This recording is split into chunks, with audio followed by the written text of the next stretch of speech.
से अजीत डोभाल इजराइल होकर आए। क्या आपको लगता है कि संघर्ष विराम कराने के प्रयासों में भारत भी शामिल है? अमेरिकी राष्ट्रपति बाइडेन ने भी जल्द ही इजराइल और हमास के बीच संघर्ष विराम कराने के संकेत दिए हैं। इसे कैसे देखते हैं आप? नीरज जी, देखिए, इजराइल में अजीत डोभाल की जो विजिट है, ये पहली अक्टूबर 7 के बाद पहली इतने हाई लेवल विजिट है भारत के किसी भी ऑफिशियल की वहाँ पर इजराइल में। हालांकि देखिए, बातचीत होती रही। आप अगर नॉर्मल मीडिया न्यूज़ देखिए, उसमें भी आया था कि कम से कम अक्टूबर से लेकर अभी तक हमारे प्रधानमंत्री खुद जो है नेतन्याहू से बातचीत कर चुके हैं 3 से 4 बार जी। और लेकिन अगर हम अजीत डोभाल की इस विजिट की बात करें तो देखिए, ऐसे नहीं हुई कि ऐसे वो चले गए हैं। इसके पीछे काफ़ी कुछ बैकग्राउंड है। और अगर आप जाइए, हमारे देखिए फॉरेन मिनिस्टर जयशंकर यूएई में जा चुके हैं, यूनाइटेड अरब एमिरेट्स गए थे, ईरान गए थे, वहाँ भी बातचीत हुई थी, अमेरिका गए थे, वहाँ बातचीत हुई थी, इजिप्ट में भी बातचीत हुई है। और ये बातचीत इनकी होती रही है, खास करके किसी भी रणनीतिक मामलों में। जैसे यूक्रेन में देखिए, आई था न्यूज़ में, हम आगे भी देखेंगे, जहाँ कहा जा रहा है कि न्यूक्लियर वॉर अवॉइड करने में रोल था। तो ये जो विजिट है एक बहुत इम्पोर्टेंट विजिट थी। इसकी इम्पोर्टेंस खुद जो चीन के इजराइल के जो एम्बेसडर हैं भारत में, उन्होंने बताया कि ये कितनी बड़ी विजिट थी। और इस विजिट में अकेले नहीं गए थे वो जी। इस विजिट में जब वो गए थे तो वहाँ पर नेतन्याहू से मुलाकात इनकी हुई थी। उसके अलावा उनके जो फॉरेन पॉलिसी एडवाइज़र हैं नेतन्याहू के, वो भी थे। उनके डायरेक्टर, उनकी एनएससी नेशनल सिक्योरिटी डायरेक्टर थे, वो भी थे। और जो इंडियन एम्बेसडर थे, हमारे भारत के एम्बेसडर इजराइल में, वो भी मौजूद थे। तो इसका मतलब व्यापक चर्चा हुई है जब ये इतने लोग वहाँ पर थे जी। खास करके देखिए, वो डिप्टी, जब मैं कह रहा था नेशनल सिक्योरिटी काउंसिल के इजराइल के, वो भी मौजूद थे।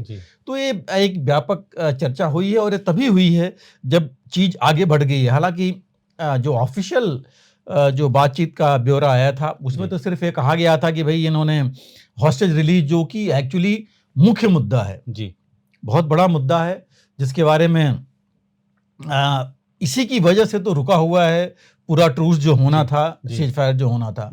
तो मुख्य मुद्दा एक है जिसके बारे में बातचीत हुई है। और उसके अलावा ह्यूमैनिटेरियन एड, जो बहुत बड़ा मुद्दा है आज की तारीख में पूरी दुनिया में, जो वहाँ गाजा में हो रहा है। कहा जा रहा है कि मतलब भूख और दवाइयों के कमी से लोग मरे जा रहे हैं। बच्चों का बुरा हाल है। महिलाएं, खासकर दूध पिलाती महिलाएं, कह रहे हैं उनके पास है ही नहीं है कुछ, क्या करें, बच्चों को कैसे देखें। तो ये भी एक क्राइसिस है वहाँ पर, जिसके बारे में इन्होंने बातचीत की है। और सिविल कैजुअलिटीज जो हो रही हैं इतनी ज़्यादा, उसकी भी बातचीत हो रही है। तो ये सारी चीज़ें इन्होंने बातचीत वहाँ पर की। लेकिन जो मेन मुद्दा जो कि बैकग्राउंड में था, मैं कहूँगा, और मैं कहूँगा इम्पोर्टेंट था, वो ज़रूर बात हुई है कि कैसे एक तो सिविलियन कैजुअलिटीज रोकी जाएं, जिसको भारत हमेशा इसके खिलाफ रहा है। दूसरी चीज़, भारत ने पहले आपको याद होगा कि अक्टूबर 7 को ही हमारे प्रधानमंत्री ने ये बोल दिया था कि ये जो कुछ भी हमास ने वहाँ किया है वो एक टेररिस्ट एक्ट है। बिल्कुल, उन्होंने उस समय ही बोल दिया था जी। लेकिन उसके बाद जब ये लड़ाई शुरू हुई, उसके बाद भी हमारे प्रधानमंत्री ने बोला है कि भारत हमेशा ये 2 नेशन थ्योरी में विश्वास करता है। इजराइल और पैलेस्टीन को एग्जिस्ट करें जी। एक साथ रहें दोनों स्टेट। तो ये भी बड़ा क्लियर कर दिया था जी। और ये तभी संभव होगा जबकि ये युद्ध विराम हो जी। तो और युद्ध विराम में आप देखिए 1 महीने से ऊपर हो गया, मैं कहूँगा 1.5 महीने हो रहा है। अमेरिका, पूरे यूरोपियन देश लगे हुए थे, इजिप्ट लगा हुआ था, यूएई लगा हुआ था जी, जॉर्डन, ये सब लगे हुए थे। लेकिन उससे कुछ खास अभी तक आया नहीं, क्योंकि जो मतभेद हैं वो बने हुए हैं जी। और जहां तक भारत का संबंध देखिए दोनों से पुराना है जी। इजराइल से भी और पैलेस्टीन से, तो दोनों के साथ है। पहले ऑर्गेनाइजेशन अलग हो सकते हैं, बट वहाँ था जैसे पहले ऐसे अराफात थे, उनसे हमारा पूरा संबंध रहा है। तो पुराने संबंध चल रहे हैं और जरूर भारत ने वहाँ पर उनसे बातचीत की और तभी वहाँ आगे गए हैं। वहाँ ये भी देखिए कंसर्न था कि एक भारतीय की नागरिक की भी वहाँ डेथ हो गई थी, जो एग्रीकल्चरल फार्म में काम कर रहा था वहाँ के। जी। और एक को एक इंजर्ड भी था। जी। तो ये भी एक मुद्दा है कि भारतीय कैसे वहाँ पर सुरक्षित रहें, जी। ये भी साथ में है। जी। तो इसकी वजह से जो है कुछ न कुछ ये बात ज़रूर आगे बढ़ी है और बढ़ेगी। और देखिए हमें ध्यान में रखना पड़ेगा, 31,000 से क्या तकरीबन 32,000 पहुँच रहा है जो लोग मारे गए हैं जी। पैलेस्टीनियंस। जी। इजराइलीज़ 270 के आसपास जो इनका था, दैट इंक्लूड्स जो अभी तक फौजी इनके मारे गए हैं। और अब इन्होंने इजराइल ने बोला है कि तकरीबन उनमें से 13,000 हमास के हैं, टेररिस्ट हैं। पहले हालांकि कोई वेरीफाई करने वाला ऐसा कोई इसमें आंकड़ा मिला नहीं है, बट 31,000 या 32,000 मरने वाले तो क्लियर है, क्योंकि वो तो यूएनओ भी कह रहा है जी। और बाकी सब कर रहे हैं, वेरीफाई कर दिया है उन्होंने। ज़्यादा भी हो सकते हैं नंबर्स, बट ये तो जो काउंट मिला है वो है। बातचीत जारी है। देखिए यहाँ तक कि हमास ने भी बोला है कि भाई वो तैयार हैं बातचीत के लिए, लेकिन वो अपनी शर्त पर हैं। नेतन्याहू अपनी शर्त पर हैं। जी। इजराइल में अगर आप देखेंगे तो कल तक क्या मतलब लगातार रोज वहाँ विरोध हो रहा है, खास करके हॉस्टेजेस को लाने के लिए। जी। और लगातार ये भी चल रहा है कि वहाँ राइट विंग वाले जो उनके गवर्नमेंट में हैं, इनके बेन गुयन जो इनके रक्षा मंत्री हैं, उनका ये कहना है कि कुछ भी हो लेकिन युद्ध रुकना नहीं चाहिए। जी। वो इसके खिलाफ हैं, ये चलते रहना चाहिए। तो ये जो चीज़ें हैं वहाँ पर इंटरनल भी थोड़ी काफ़ी मुश्किल आ रही है। अमेरिका में भी थोड़ी सी इनके विरोध में आवाज़ें उठ रही है कि ये इनके जो बताए हुए हैं अमेरिका के साथ उस पर नहीं चल रहे हैं। जी।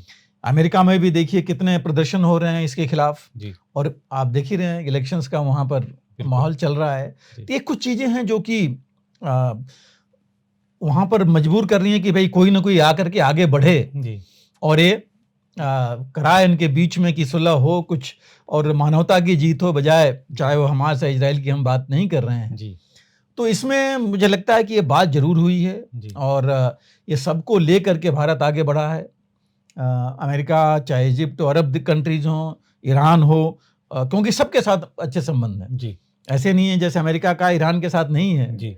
और वेस्टर्न कंट्रीज का नहीं है, बट हमारे तो सबके साथ हैं। तो सबको लेकर के चले हैं और मुझे लग रहा है कि इसके बाद कुछ न कुछ ये बात आगे बढ़ेगी। और जो टॉक्स हैं जो हम कह रहे हैं 4-5 हफ्तों से बात चल रही है, हालांकि जो बाइडेन ने बोला था कि बात आगे बढ़ रही है, 2-3 मुद्दों पर रुकी हुई है। एक हॉस्टेज के रिलीज पर, दूसरा जो हमास का कहना है कि इजराइल पूरा विड्रॉ करे जी।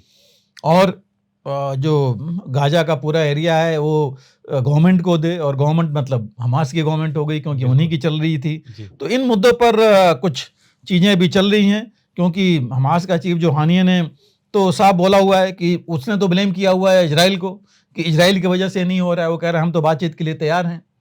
तो ये कुछ चीज़ें हैं, लेकिन एक चीज़ तो कहेंगे कि हाँ तैयार तो दोनों हैं। ये एक ऐसा नहीं है कि इजराइल ने या तो बिल्कुल मना कर दिया या हमास ने बिल्कुल मना कर दिया। तैयार दोनों हैं। और नेतन्याहू ने हालांकि ये बोला है, उनका ये भी कहना है ये लड़ाई जो है वो उन्होंने बोला है कि ज़्यादा इससे तकलीफ या नुकसान इजराइल को हो रहा है। उन्होंने बोला है कि this war is hurting Israel more. तो ये बात है, दोनों तरफ उनका अपना है। और उन्होंने कहा है कि हम एक्शन ले रहे हैं फिलिस्तीन के खिलाफ नहीं, बट हमास को डिस्ट्रॉय करने के लिए, टेररिस्ट को डिस्ट्रॉय करने के लिए। तो ये है, लेकिन अगर इसका ये मौका निकल आता है, बातचीत से हल हो जाता है, हमास भी अगर उस रास्ते पर आता है कि ठीक है जो हो गया वो गलत हुआ, अब वो हॉस्टेज रिलीज करके और आपस में अगर शांति से रहें और रह भी सकते हैं, हालांकि थोड़ा बहुत तो कुछ ना कुछ चलता रहेगा, बट रह भी सकते हैं। तो और भारत ने देख भी रखा है कि हम सब कुछ होते हुए भी, इतनी लड़ाइयाँ करने के बाद भी शांति से रह रहे हैं अभी पाकिस्तान के साथ।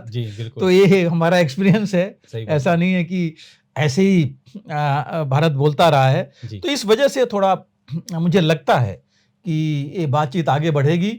और आप देखिए हमारे प्रधानमंत्री की ही डायरेक्शन पर तो जाते हैं हमारे विदेश मंत्री और नेशनल सिक्योरिटी एडवाइजर। तो अगर गए हैं, उनकी बातचीत इस लेकर के और मुद्दा लेकर के अपने प्रपोजल्स के साथ हमारे प्रधानमंत्री के, तो मुझे लग रहा है कि ये चीज़ जरूर आगे बढ़ेगी और जल्दी हमें इसके नतीजे देखने को मिलेंगे। जी बिल्कुल सर। अगर आप भी लेना चाहते हैं देश दुनिया की तमाम जानकारी तो आज ही सब्सक्राइब करें हमारे चैनल को। साथ ही नीचे दिए बेल आइकन को जरूर दबाएं ताकि हर अपडेट आप तक पहुंच सके।